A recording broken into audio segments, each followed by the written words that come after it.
Hi and welcome to the farm. We are doing a third video based on a three-part series on proper pasture management. In October, I did a video on how to seed in the fall and the success of the spring that you would have. I also did a follow-up in November that talked a little bit more about how we were doing it and the progression of the field. So today I'm going to be showing you part 3, which is the result of the video that I posted up top on overseeding and how we do it. Stick around, I think this is going to be a good one. Okay, so here we are in the pasture. I want to show you all some of the stuff we're doing. First off, let me say there is absolutely zero synthetic fertilizer on this pasture. I know a lot of the guys, a lot of my hunting buddies come up and they say, oh, well, so what? You've got some rye grass growing high and some clover. I do that all the time. I do it every year. That's true, but you're burning the pasture and you're putting down synthetic fertilizer and you're doing all the things that we don't do in regenerative farming. So I want to show you all what we've got. Now, this is right here, Abruzzi. This is an Abruzzi rye. One of the reasons that I picked this, as you can see, is look at all of those seeds, okay? Look at all those seeds. I am going to let this completely seed out. You can see it's starting to seed out in some of these areas now. But the Abruzzi I like a lot. You can see the height on it. I'm 6'1". This is up to my shoulders. This is a really good material for biomass. It's really good for shading the ground. But we've got a lot of species in here that I want to show you. Like here's an example, okay? So we mixed in our red clover. You can see the clover that we have in here. This is a big one, okay? So we've got that. And then right here as well, let me pull this back. You can see the Dutch or the Landino white clover that's coming in as well. Okay, so here's some of that. The weeds are so bad, or the grass, it's hard to see. I've got that in here. Now, there's another section. I think we need to turn around. Right here is a really good patch of our hairy vetch. And this is something that I highly recommend you put in a field. And you do that. I've got the Abruzzi, but I just wanted to come out here and show you all, what all we have. Now, a lot of people may be asking in some of my past videos, they say, why are you letting it go to seed that you should with ryegrass? You should go ahead and have this. Well, I have a question out there for people that I don't understand, mainly because it just doesn't make sense to me, and there may be a reason. I don't know what it is. I always see people on YouTube talk about the tough times, and it's hard, and we're struggling, and we're trying to get through, and the economy's tough, and seed's expensive, and feed is expensive.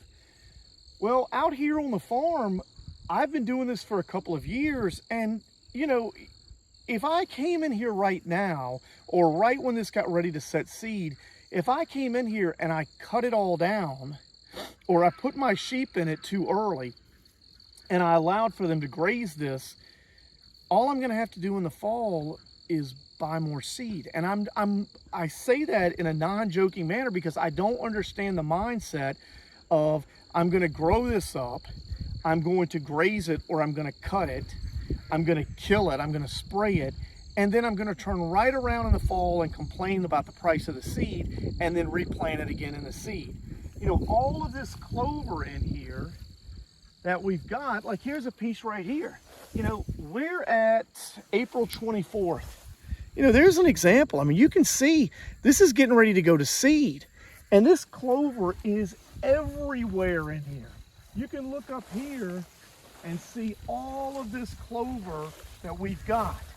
I want to show you something that we've been experimenting with, and I don't know how well the camera's going to show, but you can see that there is this darker line of green grass right here, and if you look down in here, it's bare. Okay, what that is I cleaned out the barn, and it had sawdust and sheep manure, and I dumped it here. There's a patch over there, there's another patch over there, and I wanted to do this just so that we could show a video and show the power of non-synthetic fertilizer and just manure. You can see this ring where it's come up. I've got some other seed in here, and I saw it the other day. I don't know where it is now, but I actually have yarrow leaf clover And that is another clover that came up that I planted about 5 years ago. Now, if you guys are big into the clover, Hancock Seed, I've mentioned it before, they're out of Dade County, Florida. They make a killer clover mix. It's not cheap, but I don't think it's that expensive either. And I think it has a 5-way blend of clovers. I don't get a 50-pound bag. I'll do a 5-pound bag, and I just mix it in with my seed. And I'm seeing things like that, the yearly clover coming up. But I want to show you all the species of the things that we have in here. So, you know, again, the red clover. We have this. I don't know what this is at all. Have no idea. But, you know, it's in here. And that is all stuff that's come up. I've got this. I don't know. That almost looks like a type of buckwheat. I don't know what that is, but that's in here. We've got stuff all over. And you can see, you know, here's an example. You can see right here where we put another pile of the manure down and how it's filling in. But you can look out through here and we can walk a little way, and I will tell you one of the reasons that we're doing this. This pasture alone, which is about 1 3/4 of an acre, there's 3 things that it's going to feed that are important by leaving it like this. Number one, it's going to feed the soil and the biology that goes in it because it's putting down an armor plating. Right now, all of this high stuff that you're seeing, the roots are going deep into the ground. It's breaking up compaction. Number 2, the red clover, the white clover, these little pieces of Fescue, the purple that are coming up, all of that is feeding my bees. And number 3, when this clover matures a little bit more, I'm going to go ahead and put the sheep in it. It's going to feed the sheep.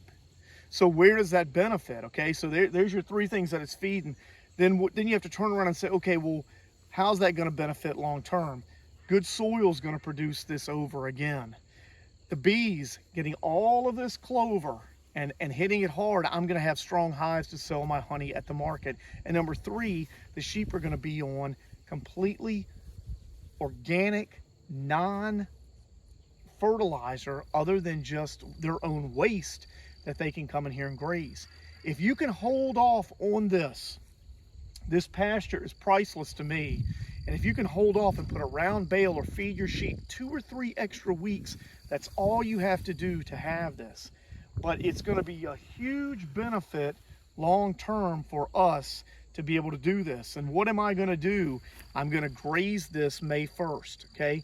I have 15 sheep. I have 13 ewes and 2 rams. We just sold some of our rams to a gentleman Friday. So right now we're going to be in this pasture with this amount of fodder and this amount of just beautiful greenery.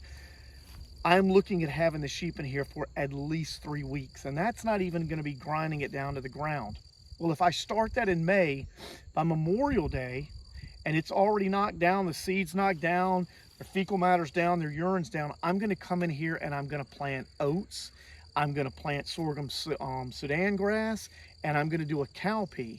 So I have got all this legumes down with the clovers, and then I've got all of this great stuff right here.